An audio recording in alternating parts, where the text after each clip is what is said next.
10 minute आप किसी भिखारी के पास बैठिए, आप महसूस करेंगे कि ज़िंदगी बहुत मुश्किल है। 10 मिनट आप किसी पियक्कड़ के पास बैठिए, आप महसूस करेंगे कि ज़िंदगी बहुत आसान है।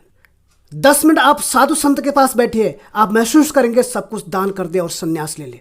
10 मिनट आप शमशान घाट के साथ अर्थी के साथ जाइए, आप महसूस करेंगे कि ज़िंदगी कुछ भी नहीं, ये सब मोह माया है। 10 मिनट आप किसी अच्छे मित्र के पास बैठिए, आप महसूस करेंगे कि ज़िंदगी स्वर्ग से भी सुंदर है। आप अपने बारे में जो सोचते हैं ना, आप वही बन जाते हैं। एक भिखारी रोज ट्रेन में एक स्टेशन से दूसरे स्टेशन तक भीख मांगता था, फिर उसी ट्रेन से वापस आ जाता। एक दिन वह भिखारी एक बिजनेसमैन को देखता है और भीख मांगता है, और बिजनेसमैन ये कहते हुए मना कर देता है कि मैं बिजनेसमैन हूँ और तभी किसी को कुछ देता हूँ जब बदले में वो मुझे कुछ दे। मैं क्या दे सकता हूँ सर, मैं खुद ही भीख मंगा हूँ।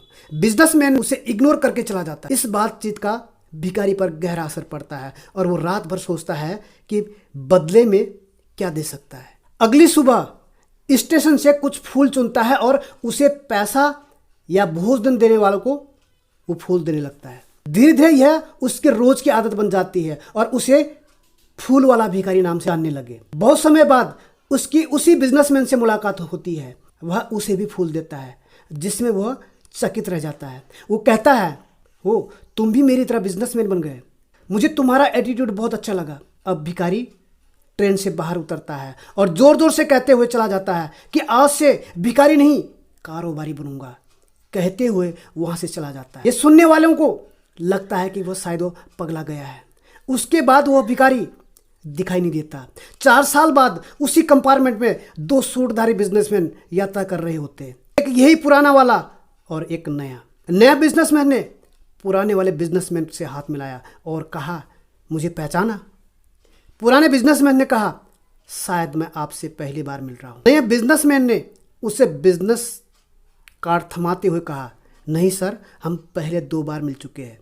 मैं फूलों का व्यापारी हूं, बिजनेस डील के लिए शहर से बाहर जा रहा हूं। इसका श्रेय आपको ही जाता है सर। आपसे पहली बार मुलाकात हुई थी, आपने सिखाया था कि मुझे जीवन में क्या करना चाहिए, और दूसरी मुलाकात में आपने बताया कि मैं कौन हूं। दोनों मुलाकातों ने मेरी सोच को बदल दिया। मैं समझ गया कि जब तक मैं खुद को भिखारी समझता था, भीख मांगता था, तब तक मैं भिखारी जीवन बिता रहा था। जैसे आपने मुझे कारोबारी कहकर पुकारा, मैं कारोबारी बन गया। इसके लिए कुछ साल मैंने मेहनत की है। दोस्तों, जैसा आप सोचते हैं, जैसे आपकी सोच है कि आप सोचते हैं कि मैं कर नहीं सकता, मैं आगे बढ़ नहीं सकता, मैं गरीब परिवार से हूँ, मैं बड़ा कर नहीं सकता, तो आप नहीं कर पाएंगे। जिस दिन आपकी अंतर आत्मा जाग जाती है, जिस दिन आपकी अंतर आत्मा से आवाज़ आती है कि नहीं, मैं कर सकता हूँ, मैं सब कुछ कर सकता हूँ, मैं जीतने के लिए पैदा हुआ हूँ, मैं जीत सकता हूँ, उस दिन आप सब कुछ कर जाएंगे दोस्तों। यानी ये आपकी सोच के ऊपर डिपेंड करेगा कि आप आगे बढ़ना चाहते हैं या नहीं बढ़ना चाहते हैं। जिस दिन सोच आपकी मजबूत होगी, जिस दिन आपके इरादे बुलंद हो गए, तो दुनिया आपकी सराहना करेगी। थैंक यू दोस्तों।